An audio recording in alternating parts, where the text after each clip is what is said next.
An 80-year-old woman in Fort Wayne is back home with her family this Thanksgiving Eve after getting shot last night. News Channel 15's Lamar Holliday spoke to the victim this evening and joins us now with more.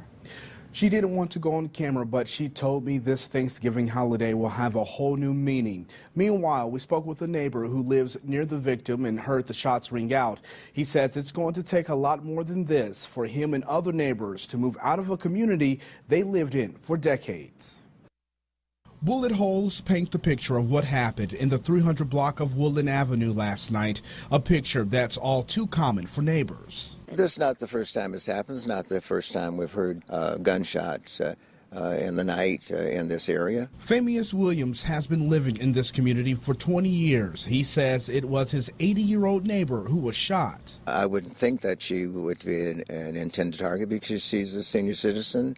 She's worked very hard to maintain her property, to own her property. I spoke to the victim this evening who didn't want to go on camera out of fear of retaliation. She says when the shots rang out, she was inside her car. One of the 28 bullets that were fired hit her in the head. When she was shot, she says she hit the panic button that was on her key ring. Doctors at the hospital removed a bullet that was lodged in her scalp. She was treated and released today. Now police are looking for the people responsible. We're only 460 officers, but we are a city of 252,000 people.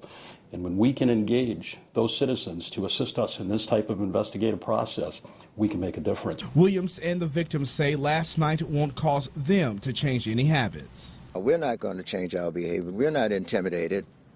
Police say it's unknown who the target was because investigators found both 40mm and 9mm shell casings at the scene. They're looking for at least 2 shooters. If you have any information that could lead to an arrest, call Fort Wayne Police or Crime Stoppers. That number, 436-STOP.